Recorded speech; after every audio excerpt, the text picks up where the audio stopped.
Hello, Delmarva. I'm Jennifer Layton from Layton's Chance Winery here at WBOC's historic Studio D. Delmarva Life starts right now.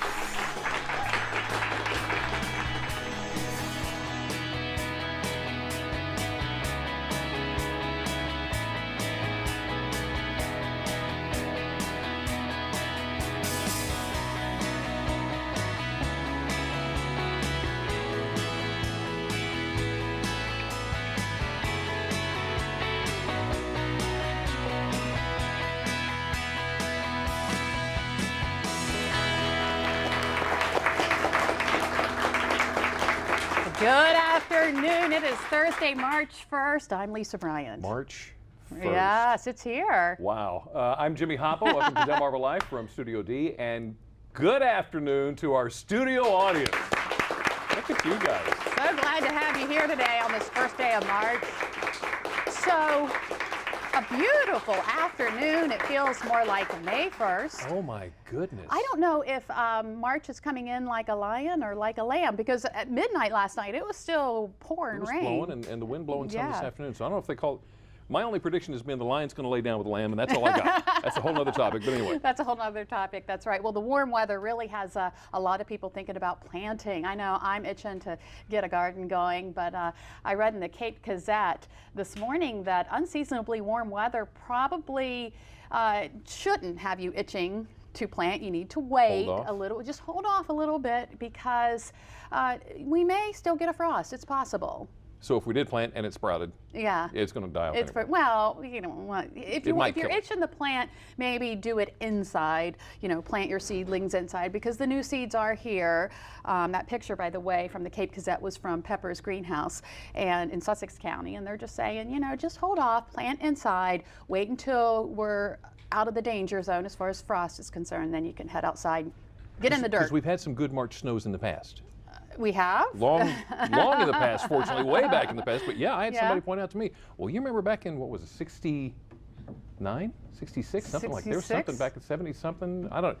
It was a long time ago, so it probably won't happen again. I'm just saying. I don't know. Someone was also saying we also had snow on Easter once. So I guess anything's possible. So hold off. Be patient. It's okay. Hey, I wanted to tell you about something that went on earlier today. The Holly Center in Salisbury. Holly Center, a state-owned 24-hour residential care facility for the developmental disabled. Had their volunteer luncheon, appreciation luncheon today, and some amazing facts about the Holly Center and the volunteers. Get a load of this. 1,525 people have volunteered either through an organization or at the Holly Center to help out the Holly Center. And when you break that down to volunteer hours, that's 22,242 volunteer hours. Thank you. I think that's something like 3 years. That's incredible. That is incredible. So they had an appreciation dinner for them, so that's wonderful. And look who the guest speaker was. And the guest speaker was How me, about but that? It's all about the volunteers. That is awesome. That is awesome. Congratulations. Now, can we just kick off the hot topics Let's just thing? do it. Okay, I'm just going to kick this out there. And please, this is the one thing we didn't mention before the show. If this has ever happened to you, and I'm not saying you agree, but just clap. If you've ever been pulled over for speeding and you think to yourself, oh, why did this cop have to pull me over? Has it ever happened to you? No? Good. Glad to hear that. Because the next time it does happen, I want you to think about Wicomico County Sheriff's Deputy Tom Funk. Tom is the one that was helping out with the federal warrant to get this guy in Cambridge. Yeah. There was a shootout. He actually took a slug to his upper arm. The good news is they took him PRMC. He's doing good. He's doing good this afternoon. But during the gunfight, he breaks out a second floor window, jumps onto a roof so he can jump onto the ground and get out of there. And they got the guy, by the way. Yeah. So the next time you have any kind of an encounter with any kind of a police officer, just remember how brave Deputy Funk was, and they all put their lives on the line every day they go out. Day. So thank you, Deputy Funk. Thank you to the rest of you guys. Law enforcement officials on Delmarva. I know we complain when you pull us over. Sorry, but you guys are doing an awesome job. Yeah. Well, there's some good news coming out of Delaware. And it has to do with Scrapple. Yes, it does. Yeah, the Delaware, the Kent County, Delaware factory. Now, what's it called? Hughes. Hughes. Delaware-made Scrapple. Now, they had a fire last summer, and I think it was actually just before the fire that Mike Rowe was there. Have we got some of That's that right. video? We don't have it. We Okay. don't have that. Mike Rowe was out there doing a dirty jobs thing. That's right. I saw that one. And it torched the place, destroyed it. And but it wasn't Mike Rowe's fault. But it wasn't Mike Rowe's fault. That we know of. Yeah, that we could. I don't know. But should look into anyway, they've been trying to get things up and going again, and they should be back in service in April, just this next month. So hopefully that's going to work out. Congratulations to you guys. Yeah, they're going to get back. their Delaware-made Scrapple back on the table again. Got to have it. Too many plates left empty. Just saying. Did you know that in 2006, a survey nationwide, now remember this was what, 6 years ago? Yeah. Wow. A survey by the 1,600-member American Academy of Matrimonial Lawyers, I didn't know which they is existed. the fancy way to say divorce lawyers. Divorce attorneys, yeah. They said a quarter of respondents said pet custody cases had increased noticeably just since 2001. So you know it's gone up since then. The essence of this is that many married people are, even if they don't have kids, they are now battling over custody for the pets. Oh my goodness. Who gets Fido? Who gets Fido? And Charlie Sheen Yeah, Charlie Sheen and Denise Richards had a custody battle over their pets. I think this was about a year ago. It made news. She was furious that Charlie Sheen tweeted that she was a dog thief and told friends that Charlie was actually a dog abuser. This according to the sources familiar with the situation.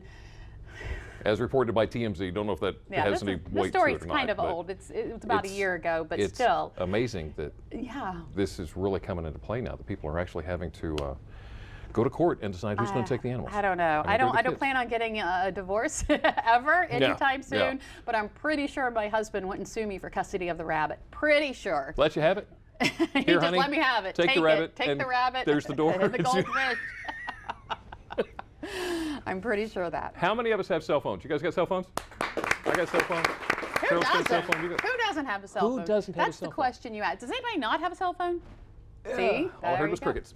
Here's the thing. Police, according to a federal court ruling now, police can actually search your cell phone for phone numbers without a warrant. Really? So they can take if you get pulled over or whatever? You know, I'm not sure if, that seems like a pretty blanket statement that they can look through your cell phone without a warrant. What the thing was, it came up from this bust that was made, and they thought, you know what, if we look at this guy's cell phone, we can find other numbers that we think are probably associated with him when it comes to dealing drugs. Right. So sure enough, they went through, found the phone numbers, made the calls, busted more people that were in association with this. So the judge said, yes, that's admissible. Wasn't there a situation not too long ago here in Wycomico County, or at least on Delmarva, where someone was texting someone else about a drug deal? You're right. And the police officer had the phone when the text happened. That's I can't remember the details, but you're exactly, the policeman was holding the phone. Wow. All in the timing. Hey, a sad day for many yesterday. All you Monkees fans. You guys remember the Monkees? Hey, hey, we're the Monkees. Ooh, there's a very young Davy. Yeah, Davy Jones. Oh, wasn't he just so dreamy? Sure. Well, Monkee Davy Jones suddenly passed away in his sleep yesterday morning following a massive heart attack. He was the lead singer of the 1960s group, the Monkees. He died at his home in Florida, 66 years old. You know, he was actually, I don't think he was actually hired as a musician. Wasn't that like a prefab band? None of them could play or sing. None of them could play or sing. I think two of them did. I think, oh, could they? Yeah, I think I heard that Mickey Dolenz and some other... Peter Tork? Peter Tork, maybe. Mike Nesmith. Mike Nesmith. Ah, thank you. Whose mom invented liquid paper. Yeah, okay. Thank you. Happened to remember that, I don't know why. But I mean, you see, we've seen Davy Jones singing and performing. I think they said he just came off a tour in February. Yeah, celebrating their 45th anniversary, I think, of the Monkees, and just a few months before when that tour ended. So Yeah. be sure to like us on Facebook. You got something you want to say about Davey? Well, you know what? And he's still a good-looking man. Yeah. At well, 66 years old, he was still a good-looking man. Yeah. So he looked great, and I think it took everybody by surprise. It did. It did. That was a tough one. Yeah. Well, going from the teen idol from the 60s to the teen idol of the millennium, I don't know, pop superstar, Justin Bieber. There he is. He is no longer a young boy. He is an adult. He turns 18 today. Biebs is 18. He's an adult. Okay. Yeah. Just wanted. I didn't even send him a card. Sorry. Aw, I think he got hit. I think he's okay with that. We'll let that one go. So there was a nature tour. I love this video. There was a nature tour where these guys decided to go out in Alaska, and it was a tour out in the wild. And their tour guide said, "Okay, here's what we're going to do. We're going to go out and see some grizzly bears. Everything is okay. Don't worry about it.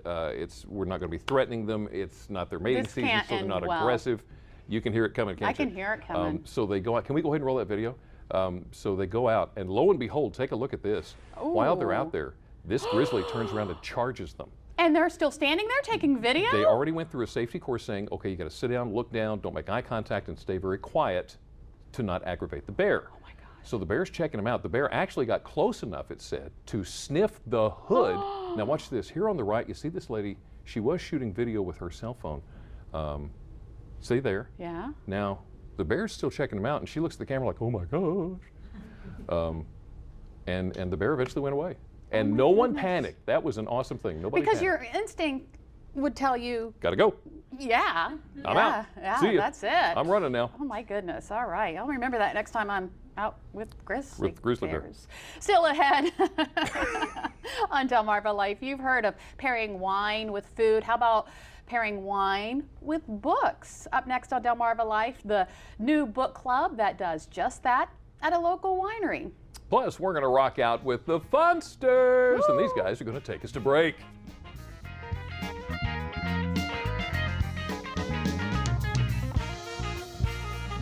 Delmarva Life is brought to you by Sussex County Federal Credit Union, guiding you to your financial future, and Peninsula Regional Medical Center, honored to serve the entire Delmarva Peninsula since 1897.